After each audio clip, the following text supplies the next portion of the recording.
no descriptions of camera angles or frame descriptions or editing descriptions like we see in some of our other screenplays. He does, however, write very cinematically, which is what we want. And so I thought I'd point out some of the beautiful cinematic writing that he does here. So let's go through it and look at page 14. We pick it up here where it says the U.S. Open Boys Double Final 2006 match point. Then, that's just kind of setting the stage. Then, a big outdoor court. So we have a wide shot. You can imagine this in your head. This is the cinematic writing. A few hundred people sit in the stands. We're getting a little closer. We're just on the stands. Art and Patrick, both 18-year-olds, stand across the net from two boys from the Czech Republic. So now we're on the court. Still a wide shot, but not as wide as before. Patrick steps up to the line, so I could picture his toe on the line. That's a tight shot. Goes into the same weird serve motion he keeps as an adult, already planting that seed about the motion, but that's not what we're talking about here. So now we see a full body shot where he's getting ready to strike the ball and serve it.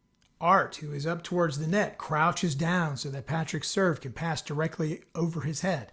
So you picture a shot there, a medium shot of him crouched by the net. So this is that cinematic writing, rather than saying, the camera's going to pan this direction, we're going to zoom, we're going to track, the things that we see in a lot of screenplays. Not seeing that here. That was fun. Let's do another one. So let's go to page 60 where Tashi is contemplating her life after her knee injury. She's on campus in Stanford. The first line here says, Tashi walks along a path alone, deep in thought. So we have one short sentence with the commas. We have three shots here. So we have Tashi walking along the path. So that's a wide shot. Then alone. So that's a medium shot showing her closer. Deep in thought. That to me is a tight shot on her face. Now again, a director can, director of photography and the director, they can work all this out. But I'm just showing that there is always direction on the page. And there's just different ways to do it. She sits underneath the tree and looks down at her knee sleeve. So you can see there, she's under the tree. She's her shot of her face looking down, tight shot of her knee.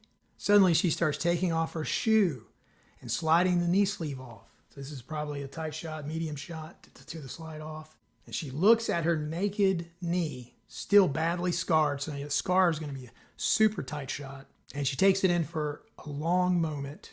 So now we have this face reaction shot showing her thinking, contemplating, and it goes on and on. So just wanted to point that. Normally we would put this in the section of the writing, but because there isn't any direction on the page as far as camera directions, I put it in here to show, there's always direction on the page.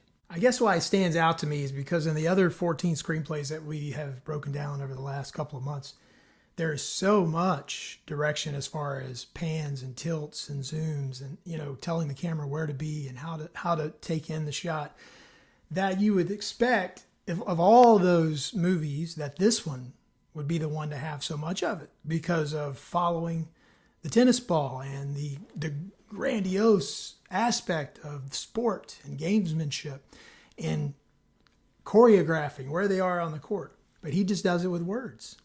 And it's beautiful. So let's look at that writing, and we'll start off by looking at character introductions. Here on page 19 is Tashi, the star of the show. It says, finally the boys' eyes land on Tashi, dancing at the center of the tennis court.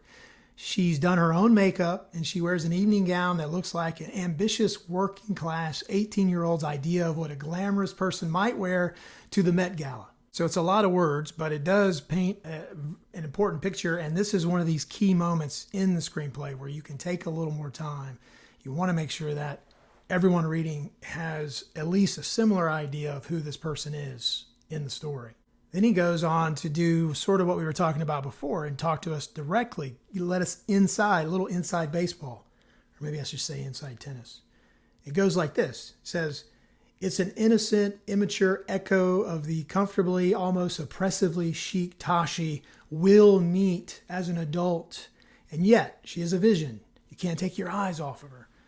So it sets it up by giving us some detail about who she is as a person and what she looks like, what she's wearing. And then it ties it in and says, later you're going to notice these things about her.